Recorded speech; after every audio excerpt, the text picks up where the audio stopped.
안녕하세요. 조현 목사입니다. 마가복음을 읽는 시간, 오늘은 3장을 계속해서 읽어가도록 하겠습니다. 우리가 지난 시간에 이제 그 두 시간에 걸쳐서 예수님의 안식일 논쟁이 시작된 이야기를 함께 나눴는데요. 오늘 이제 그 다음 내용부터 예수님이 12제자를 부르시고 이런 내용이 또 병자들을 고치시고 쭉 나옵니다. 그러면서 오늘 이제 우리가 함께 살펴볼 말씀, 마가복음 3장 20절 예수님의 친족이 나오는 이야기를 한번 불러 읽어보도록 하겠습니다. 마가복음 3장 20절입니다. 집에 들어가시니 무리가 다시 모임으로 식사할 겨를도 없는지라. 예수의 친족들이 듣고 그를 붙들러 나오니 이는 그가 미쳤다 하밀러라. 예루살렘에서 내려온 서기관들은 그가 바알세불이 집혔다 하며 또 귀신의 왕을 힘입어 귀신을 쫓아냈다 하니 예수께서 그들을 불러다가 비유로 말씀하시되 사탄이 어찌 사탄을 쫓아낼 수 있느냐. 또 만일 나라가 스스로 분쟁하면 그 나라가 설 수 없고 만일 집이 스스로 분쟁하면 그 집이 설 수 없고 만일 사탄이 자기를 거스러 일어나 분쟁하면 설 수 없고 망하느니라. 사람이 먼저 강한 자를 결박하지 않고는 그 강한 자의 집에 들어가 세간을 강탈하지 못하리니 결박한 후에야 그 집을 강탈하리라. 내가 진실로 너희에게 이르노니 사람의 모든 죄와 모든 모독하는 일은 사하심을 얻되 누구든지 성령을 모독하는 자는 영원히 사하심을 얻지 못하고 영원한 죄가 되느니라 하시니 이는 그들이 말하기를 더러운 귀신이 들렸다 하밀러라. 그때에 예수의 어머니와 동생들이 와서 밖에 서서 사람을 보내어 예수를 부르니 무리가 예수를 둘러 앉았다가 여짜오되 보소서 당신의 어머니와 동생들과 누이들이 밖에서 찾나이다. 대답하시되 누가 내 어머니이며 동생들이냐 하시고 둘러 앉은 자들을 보시며 이르시되 내 어머니와 내 동생들을 보라. 누구든지 하나님의 뜻대로 행하는 자가 내 형제요 자매요 어머니니라. 아멘. 오늘 이 말씀은 이제 예수님이 오해받으신 이야기, 그리고 예수님의 친족들이 예수님을 붙들러 온 이야기가 쭉 이어집니다. 저는 이 본문을 통해서 특별히 생각나는 에피소드가 하나 있어요. 제가 군에서 군종 목사로 복무하던 때의 일인데요. 어느 날 교인 한 분이 찾아와서 이 구절을 가지고 저에게 질문을 하는 겁니다. 목사님, 다른 죄는 다 용서받을 수 있다는데 여기 보면 성령을 모독하는 자는 영원히 사하심을 얻지 못하고 영원한 죄가 되느니라 이렇게 말씀하는데 도대체 이 뜻이 무엇입니까? 이렇게 묻더라고요. 물론 그 묻는 분의 질문 속에는 의미가 있죠. 왜냐하면 아마 이분이 자기가 신앙생활하는 데에서 그 일종의 그 지도자를 모독하는 일을 이 성령을 모독한다 뭐 이런 이야기로 들었는가 봐요. 그래서 이 구절에 대해서 굉장한 두려움을 갖고 계시더라고요. 그래서 실은 이 본문의 내용은 그대로 말씀 그대로 보시면 됩니다. 자, 예수님을 폄하하려고 사람들이 바알세불에 집혔다. 바알세불이라고 하는 게 귀신의 왕이라는 뜻인데 파리의 왕 뭐 이런 뜻인데요. 결국 예수님, 하나님 나라의 운동을 하고 계시는 예수님을 일컬어서 저것은 주의 영이 아니라 즉 하나님께 사로잡힌 자가 아니라 더러운 귀신에 사로잡힌 자가 지금 저렇게 행동을 하고 있다라고 이렇게 소문을 낸 겁니다. 그러니까 오늘 본문에도 30절에 보면 이는 그들이 말하기를 더러운 귀신이 들렸다 하밀어라 그러잖아요. 이게 예수께서 하나님 나라의 정당한 일을 하는 자기를 두고 저건 더러운 귀신이 하는 일이야. 즉 하나님이 하시는 일을 더러운 귀신이 하는, 그러니까 바알세불이 하는 것처럼 이렇게 모독하는 일은 그건 하나님께 용서받을 수 없을 것이다. 이렇게 말씀을 하는 겁니다. 그러니까 여러분 그걸 뒤바꾸면 말이에요. 이게 굉장히 무서운 말씀이 되는데 그건 뭐냐면 자기 자신의 사리사욕을 위해서 주의 말씀을 인용하거나 예수 그리스도의 어떤 것을 가져오거나 라고 했을 때에 그 죄는 용서받기가 힘들다는 것을 오늘 이 본문이 이야기를 하는 겁니다. 그러니까 말씀을 전하는 자나 또 듣는 자나 이게 굉장히 때때로는 이렇게 그 두려움을 갖고 대해야 되는 말씀이에요. 우리가 이제 하나님의 말씀을 우리의 편의상 이용할 때도 있잖아요, 여러분. 우리는 그런 경우를 많이 봅니다. 분명히 저게 하나님께서 말씀하신 때 또 성경이 말하는 뜻이 아닌데 저건 저 사람의 사적인 유익이나 어떤 그 욕심을 위해서 지금 저 말씀을 저렇게 쓰고 있구나 라고 할 때에 저는 두려움이 듭니다. 저 두려움을, 저걸 어떻게 감당하려고 저러는가. 그러니까 저희들도 성경 말씀을 그대로 여러분들에게 들려주고 전하려고 예를 쓰는 그 이유 자체가 이런 두려움이 있기 때문입니다. 하나님의 말씀을 마치 개인을 위해서 이용을 한다거나 아니면 주의 말씀을 선하게 전하는 자를 저건 뭐 악령 들린 거야, 사탄이야 이렇게 이야기하는 것은 여러분 우리가 정말로 두려움을 가지고 보아야 될 일이에요. 그러니까 어찌됐건 그때 당시에 사람들이 예수님께 이런 혐의를 씌워서 지금 저 사람이 미쳤다. 저게 지금 바알세불에 집힌 자가 되어버렸다. 더러운 영에 사로잡힌 자가 되어버려서 이상하게 우리 전통과 관습을 깨트리고 묘한 짓을 하고 다닌다. 아마 그런 말도 있었을 겁니다. 그냥 멀쩡한 사람들을 꿰어서 집도 버리게 하고 가정도 버리게 하고 뭐 직업도 버리게 하고 뭐 자기를 따라다니게 만든다. 사람을 홀린다. 뭐 이런 이야기 있었겠죠. 왜냐하면 제가 뭐 전 시간에 말씀드렸습니다만 멸정한 집안의 네 형제가 다 그냥 이렇게 예수님 따라간다고 했을 때에 그 가족이 받았을 충격을 한번 생각을 해보세요. 얼마든지 그런 혐의를 씌울 수 있는 그런 여지가 다분한 거 아닙니까? 그러니까 아니나 다를까 대적자들이 예수님을 이렇게 뭐랄까요 폄하하고 명성을 깎아내리려고 귀신 들렸다. 저 사람과 같이 있으면 이상해진다. 그러니까 예수님과 예수님의 친족들이 지금 예수를 붙들러 온 거 아닙니까? 지금 그 장면이에요. 그래서 이상한 것은 31절 보세요. 그때에 예수의 어머니와 동생들이 와서 밖에 서서 사람을 보내어 예수를 부릅니다. 직접 와서 만나지 않고 누군가를 보내서 부른다는 거예요. 그만큼 이 예수님과 예수님의 친족들이 가지고 있을 이 공포와 두려움이 여기서 느껴지지 않습니까? 밖에서 부르는 거예요. 가족인데 쓱 나가면 되는데. 그런데 또 예수님도 우리가 듣기에는 아주 묘한 말씀을 하세요. 무슨 이야기를 하시느냐면 32절에 보면 당신의 어머니와 동생들과 누이들이 밖에서 찾습니다. 대답하시되 누가 내 어머니며 내 동생들이냐. 아주 마치 무슨 뭐 불효막심한 대답 같죠. 엄마가 찾는다는데 누가 내 엄마냐 이렇게 묻는 거 이렇게 답하는 거 똑같은 거 아닙니까? 근데 여러분 뭐 성경에 그 말씀을 이렇게 전할 리가 없고요. 그 밑에 보면 대답하시되 누가 내 어머니며 내 동생들이냐 하시고 둘러앉은 자들을 보시며 이르시되 내 어머니와 내 동생들을 보라. 누구든지 하나님의 뜻대로 행하는 자가 내 형제요 자매요 어머니니라. 중요한 건 여러분 이 둘러앉은 자들이라고 하는 표현입니다. 자, 아까 말씀드린 것처럼 예수님이 어머니가 찾아오셨습니다. 근데 누가 내 엄마냐? 뭐 어머니가 만약에 예수님의 모습이 이랬다면 우리가 아이고 예수님 좀 그러신다 이럴 텐데 여러분 우리는 그 십자가상에서의 예수님의 모습을 분명히 기억하시잖아요. 요한을 불러서 보라 내 어머니다. 당신의 육신의 어머니를 부탁하는 걸 우리는 봅니다.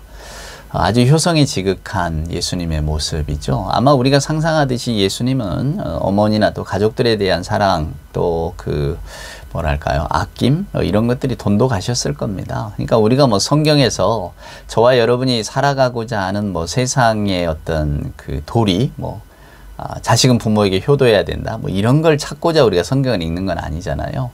그러나 그럼에도 불구하고 그럼 예수님께서는 그럼 불효막심한 모습으로 사셨을까?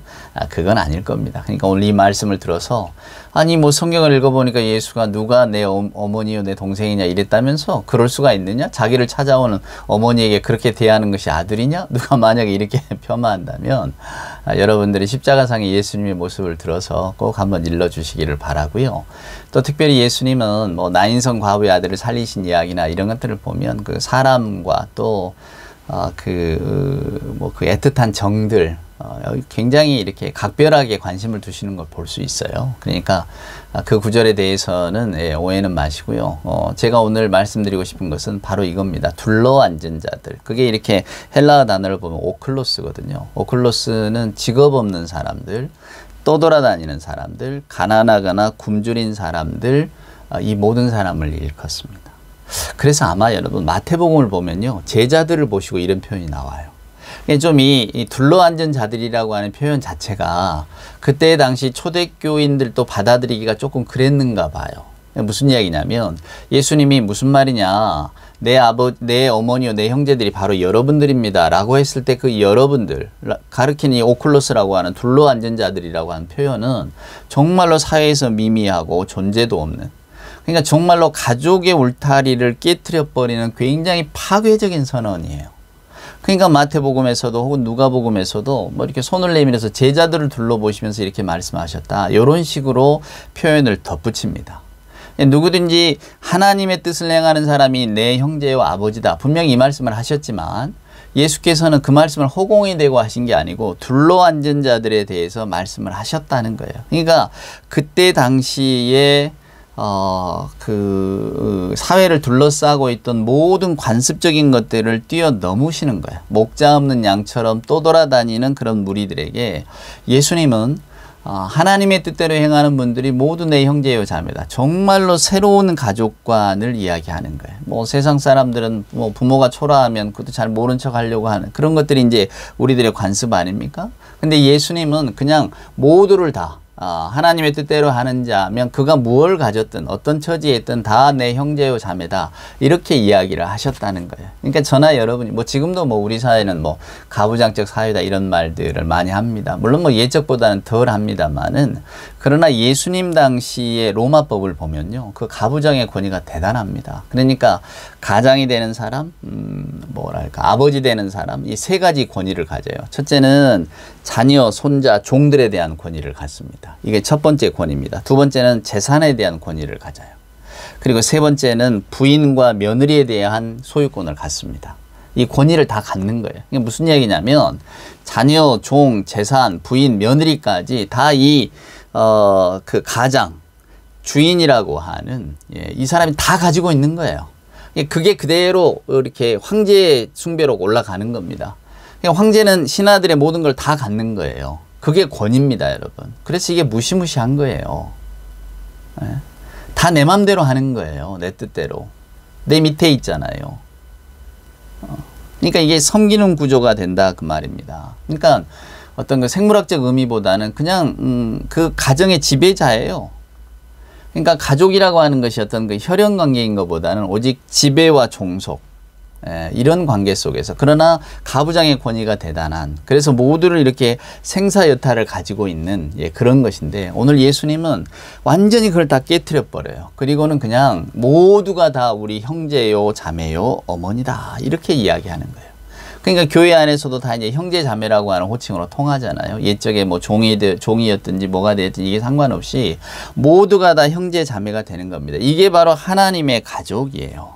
그래서 예수님은 하나님을 아빠 아버지라고 부르신다고 말했잖아요. 우리들에게도 그 아버지를 가르쳐 주신 겁니다. 그래서 바울도 이렇게 우리 서신서를 보면 내가 여러분들을 낳았습니다 이렇게 이야기하잖아요. 고린도전서에서 또 어미가 마치 뭐 아이에게 이렇게 뭐 음식 먹이는 것처럼 내가 여러분들에게 뭘 먹인다 뭐 이런 표현도 쓰시고요. 그러니까 뭐냐면 결국은 초대교회는 예수님의 이 선언에 의해서 모두가 다 한 가족이 되는 겁니다. 물론 분명하게 주인이 있죠. 그 주인이 누굽니까? 하나님이시죠. 그러니까 그 하나님 아래에서 우리는 모두가 다 사랑의 가족이 된 겁니다. 그것이 이제 교회의 모태가 돼야 되죠. 그런데 뭐 교회가 이렇게 되기가 여러분 쉽지 않죠. 초대교회는 아무래도 이제 뭐 많아야 한 30명? 정말로 많다고 하면 50명에서 한 100명 사이. 근데 그걸 넘을 수가 없어요. 왜냐하면 모일 수 있는 공간 자체가 없으니까. 대부분 집에서 모였잖아요. 근데 이제 그 뭐 어찌됐건 뭐 20, 30명, 평균은 한 30명 정도라고 초대교회를 연구한 학자들이 말을 합니다만은 그러면 다 이제 가족 같은 분위기가 되는 거죠. 그러니까 가면 서로 이야기를 할 수 있고 뭐 이렇게 뭐 대소사도 좀 나눌 수 있고 뭐 위계라기보다 정말 사랑의 가족처럼 되는 거죠. 그러니까 요즘 뭐 교회들이 추구하는 뭐 대형화 이런 것들은 잘 안 되잖아요. 뭐 여러 가지 부스도 나눠져 있고 뭐 도대체 누가 교인인지도 모르고 그러니 뭐 사랑의 가족이라고 말할 수는 없는 거죠. 그러니까 오늘 이제 요 말씀을 통해서 우리가 깨닫는 것은 그 예수 그리스도의 공동체는 결국은 사랑의 공동체구나. 모두가 다 형제요 자매라고 여기는 공동체구나. 그래서 예수님도 요한에게 서로 요한에게 어머니다. 어머니 아들입니다. 이렇게 이야기를 하실 수 있지 않았던가. 그것이 예수님의 어떤 그 공동체가 아니었던가를 생각합니다. 그러니까 십자가 처형이라고 하는 그 암혹한 순간에도 예수님은 또 새로운 어떤 그 가족에 대한 이야기를 해주시고 또 어머니를 맡기고 하는 그런 어떤 사랑의 모습을 이렇게 보여주잖아요. 그러니까 오늘 저나 여러분이 이 본문을 보면서 아까 말씀드린 것처럼 오해하지 마실 것은 예수님이 뭐 기존의 가족 관계를 다 해체하셨다 이런 의미가 아니고요. 오늘 아버지 하나님의 뜻 안에서 우리는 모두가 다 형제요 자매다라는 겁니다. 그러니까 그가 누구냐, 무엇을 가졌느냐, 어떤 사람이냐 이게 중요한 게 아니에요. 예수라고 하는 틀 안에서는 우리 모두가 다 한 형제요 한 자매라고 하는 뜻입니다. 그것을 잘 기억하셨으면 좋겠어요. 이게 초대교회의 원형입니다.